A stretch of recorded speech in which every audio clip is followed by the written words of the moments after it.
Morning everyone. आज के lecture में हम पढ़ेंगे principles of modern software management.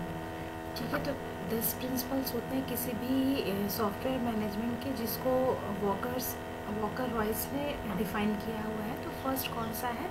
The base process of an architecture first approach. ये थ्योरी जो है वो क्या कहता है, जो कोई भी हम जो डेवलपमेंट करते हैं उसमें हमें आर्किटेक्चरल अप्रोच यूज़ करना चाहिए। इससे हम क्या होता है, जो हमारी रिक्वायरमेंट है उसको हम अच्छे से एनालिसिस कर पाते हैं। डिज़ाइन को हम इनिशियल फेज से फाइनल फेज तक अच्छे से रिक्वायरमेंट के बेस पे कंप्लीट कर पाते हैं, और हर लाइफ साइकिल का जो हर फेज है उसको हम अच्छे से प्लान कर पाते हैं। तो आर्किटेक्चरल फर्स्ट अप्रोच यूज़ करने से हमें ये सारी चीज़ों का फ़ायदा होता है। सेकंड क्या है? Establish an iterative life cycle process that confronts risk analysis. क्या होता है? इटरेटिव लाइफ साइकिल जब हम यूज़ करते हैं तो क्या करते हैं, हर प्रोसेस को हम बार बार चेंजेस जो आता है उस बेस पे उसको हम डेवलप करते जाते हैं। तो इससे हमें ये फ़ायदा होता है, जो रिस्क आने वाली है फ्यूचर में हमें डेवलपमेंट में, उसका एनालिसिस हम पहले कर लेते हैं और उस चीज़ों का उसका हम सॉल्यूशन भी पहले से निकाल लेते हैं, जिससे क्या होता है हमें इफ़ेक्टिव सॉल्यूशन मिलता है, इफ़ेक्टिव एक प्लान पूरा तैयार हो जाता है किसी भी डेवलपमेंट का। और इससे क्या होती है, जो हमारा फ्यूचर में प्रोडक्ट क्या आएगा उसकी हम आसानी से प्रेडिक्टेबल कर लेते हैं, जो हम ये काम कर रहे हैं और इससे हमें ये चीज़ मिलेगा, और इसमें रिवर्क जो होता है वो भी हमारा कम होता जाता है। अब थर्ड नंबर क्या आता है हमारा? Transition design method to emphasize component based development. जैसा कि पहले भी मैंने बोला है, 60s में क्या होता था? Component based custom based development होता था। कस्टम बेस्ड डेवलपमेंट क्या, लाइन ऑफ कोड उसमें ज़्यादा यूज़ होते थे। तो अब मॉडर्न सॉफ्टवेयर में क्या हो गया, लाइन ऑफ कोड मेंटालिटी से हम कहाँ आ गए? Component based mentality. कंपोनेंट में क्या होता है, हम ज़्यादा से ज़्यादा कोड यूज़ करना चाहते हैं, यानी कि जो कंपोनेंट पहले से बना हुआ है उसको हम यूज़ करके किसी भी सॉफ्टवेयर को डेवलप करना चाहते हैं। ठीक है, फोर्थ नंबर क्या है? Establish a change management environment. ठीक है, चेंज मैनेजमेंट इन्वायरमेंट क्या है?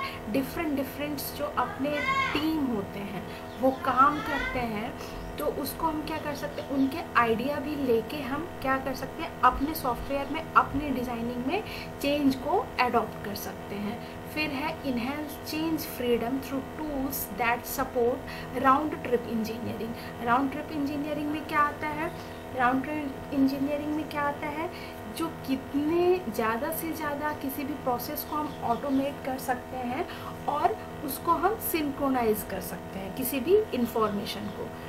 जैसे कि हमारा क्या है, रिक्वायरमेंट स्पेसिफिक हो गया, डिज़ाइन मॉडल्स हो गए, सोर्स कोड हो गया। तो इन सब चीज़ों को हम कितना ज़्यादा से ज़्यादा ऑटोमेट कर सकते हैं, ये हमारा राउंड ट्रिप इंजीनियरिंग में बताता है। फिर आता है हमारा capture design artifacts in rigorous and model based notation. अब यदि मैं बात करूँ मॉडल बेस्ड नोटेशंस की, तो इसमें हम क्या करते हैं, जैसे मैं पहले भी बोल चुकी, UML डायग्राम यूज़ करते हैं या फिर आप DFD वगैरह यूज़ करते हो। तो इसके यूज़ करने से क्या हो जाता है, एक हम रिच ग्राफिकल आर्किटेक्चर डिज़ाइन कर पाते हैं, और टेक्सचुअल जो होता है वो डिज़ाइन भी हम अच्छे से डिफ़ाइन कर पाते हैं किसी भी प्रॉब्लम को। फिर आता है हमारा instrument the process for objective quality control and progress assessment. ठीक, तो इसमें क्या होता है, किसी भी लाइफ साइकिल का जो हम असेसमेंट करते हैं, असेसमेंट हम कैसे करते हैं, किसी भी चीज़ की टेस्ट करके। यदि आप उसको टेस्ट नहीं करोगे तो क्या हम क्वालिटी को जो हम क्वालिटी देना चाहते हैं वो हम नहीं दे पाएंगे। तो क्या होना चाहिए, हमारे किसी भी प्रोसेस का ऑब्जेक्टिव जो है वो क्वालिटी कंट्रोल और प्रोग्रेस असेसमेंट के बेस पे होना चाहिए, ताकि हम सामने वाले को, कस्टमर को अच्छी से अच्छी क्वालिटी वाली चीज़ें प्रोवाइड करवा सकें। फिर आता है use a demonstrate based approach to assess intermediate artifacts। अब यदि मैं बोलूँ डिमॉन्स्ट्रेशन बेस्ड मीन्स किसी भी चीज़ को हम अच्छे से अच्छे तरीके से फुल फॉर्म में डिफाइन कर सके, ताकि क्या है, सामने वाला जो भी हमारे स्टेक होल्डर्स हैं वो उसको उस प्रॉब्लम को अच्छे से समझ सके।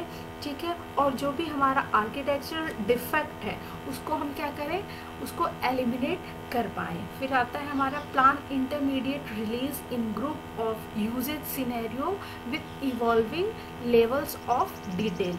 इसमें क्या होता है, जो हम जब भी सॉफ्टवेयर डेवलप करते हैं उसकी इंटरमीडिएट रिलीज़ डिसाइड कर लेते हैं। इससे क्या होता है, इंटरमीडिएट रिलीज़ जब हम डिसाइड कर लेते हैं तो उसमें जो भी रिस्क आने वाला होता है उसको हम सॉल्व कर लेते हैं, उसकी क्वालिटी हम असेसमेंट के थ्रू रिफाइन कर देते हैं। तो ये सारी चीज़ें हमारा इंटरमीडिएट रिलीज से हमें फ़ायदा मिलता है। फिर लास्ट वन क्या है, establish a configurable process that is economically scalable.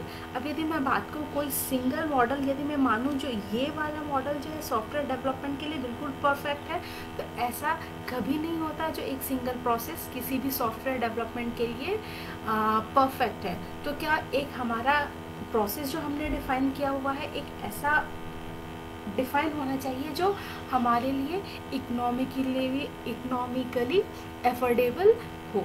यहाँ पे आप जैसे इमेज में दिख रहे होंगे जो चीज़ें मैंने बताई थी,